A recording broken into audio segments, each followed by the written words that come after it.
प्रभु यीशु मसीह के नाम से आप सबको जय मसीह की। प्रभु आपको बहुत एक आशीष और बरकत करे। अगर आप इस चैनल में नए तो ज़रूर इस चैनल को सब्सक्राइब करना है और बेल आइकन को भी दबाना है, शेयर करना है, कमेंट करना है।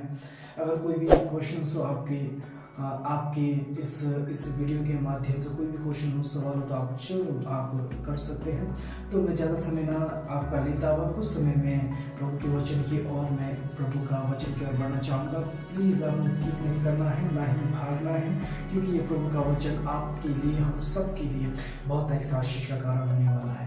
आइए हम प्रभु के वचन की ओर हम शीघ्र जाएंगे, अपने ध्यान को लगाएंगे। हम जिस प्रकार से हम देखते हैं यिर्मयाह के जीवन के बारे में, यिर्मयाह हमारे तरह ही एक नौजवान एक व्यक्ति था, हमारे तरह ही यंग था और हमारे तरह ही उसे जैसे हम चाहते हैं जीने के लिए, उसी प्रकार से उसकी भी इच्छा होती होगी। लेकिन बट हम देखते हैं कि उसके जीवन में परमेश्वर की योजना थी जो उसको पूरा करना था। तो हम देखते हैं जिस प्रकार से परमेश्वर ने यिर्मयाह को बुलाया, अद्भुत रीति से बुलाया। हम देखते हैं कि अद्भुत रीति से परमेश्वर ने यिर्मयाह के जीवन में काम किया और अद्भुत रीति से परमेश्वर यिर्मयाह को चुना और यिर्मयाह को बुलाया। जिस प्रकार से मैं यहाँ पे दिखाना चाहता हूँ यिर्मयाह के बारे में, यिर्मयाह के लिए, यिर्मयाह जो व्यक्ति था, सच में परमेश्वर के लिए समर्पण एक व्यक्ति था, जिसने अपने पूरे जीवन में प्रभु की सेवा की। जी हाँ, यिर्मयाह ने अपने पूरे जीवन में प्रभु की सेवा की।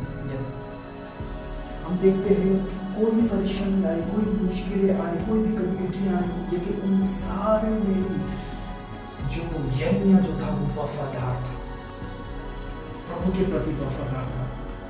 तो मेरे प्रियो, हम भी यंग है, नौजवान है, हमारे अंदर भी वो अभिलाषाएं होती है, वो बातें होती है, वो सारी जो बात जो हम करना चाहते हैं, लेकिन जब हम इन सारी बातों को हम तोड़कर, इन सारे बंधनों को हम तोड़कर अगर जब हम प्रभु की सेवकाई में जाते हैं, प्रभु के लिए कार्य करने लगते हैं, तो सच में प्रभु हमें आशीषित करते हैं।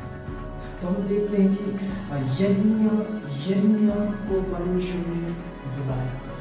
जी हाँ, यिर्मयाह को परमेश्वर ने बुलाया और परमेश्वर ने यिर्मयाह को तभी नहीं बुलाया कि जब वो जीवित था या जब वो इस धरती पे आया, लेकिन यिर्मयाह को परमेश्वर ने तब से चुना था जब वो अपनी माँ के गर्भ में था। इसी कारण मैं जल्द से एक प्रभु का वचन आपके लिए सामने पढ़ना चाहूँगा। यिर्मयाह उसका एक अध्याय उसका 4 से लेकर हम पढ़ेंगे। हम पढ़ते हैं, तो तब यहोवा का यह वचन मेरे पास पहुंचा, गर्भ में रचने से पहले ही मैंने तुझ पर चित्त लगाया और उत्पन्न होने से पहले ही मैं तेरा अभिषेक किया। मैंने तुझे जातियों का भविष्यवक्ता ठहराया। तब मैंने कहा, हाय प्रभु यहोवा, देख मैं तो बोलना भी नहीं जानता, क्योंकि मैं लड़का ही हूँ। तो यहाँ पे कुछ बातें यिर्मयाह परमेश्वर को रख रहा है कि और कह रहा है, प्रभु मैं तो लड़का हूँ, मैं तो बोलना नहीं जानता और मैं नौजवान हूँ और कौन मेरी बातें सुनेगा। और उस समय जब हम हिस्ट्री पढ़ते थे, लिखा कि 20 वर्ष की आयु थी उसकी, तो 20 years old उसका था। तो हम देखते हैं कि प्रभु की इच्छा उसकी पूरी हुई और परमेश्वर ने उसको चुना और अपनी सेवकाई के लिए इस्तेमाल किया। तो हम देखते हैं कि बहुत सारी परेशानियां यिर्मयाह के जीवन में आई जब वो प्रचार करने लगा। और जब वो प्रचार करने लगा तो सच में उस प्रचार में प्रभु के सामर्थ्य थी। जब लोग उसके प्रचार को सुनते थे तो उसके विरोध में हो जाते थे, क्योंकि वो अपने पापों को मानने के लिए इनकार करते थे कि हमने पाप नहीं किया है, हमने गुनाह नहीं किया है, हम जो भी कर रहे हैं सही कर रहे हैं। क्या आप जानते हैं इजराइल लोग उस समय यिर्मयाह के समय क्या किया करते थे? मैं आपको बताता हूँ कि यिर्मयाह के समय में इजरायली लोग क्या करते थे। क्या वो यहोवा की आराधना करते थे?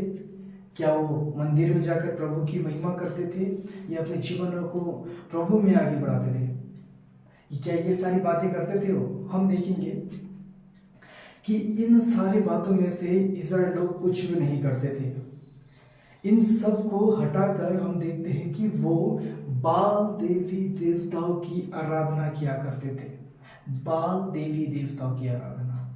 वो मूर्तियों की पूजा करते थे, वो अपने बच्चों को उनके लिए बलि चढ़ाते थे, और वो जो आराधना है वो मूर्तियों को अपनी आराधना दिया करते थे।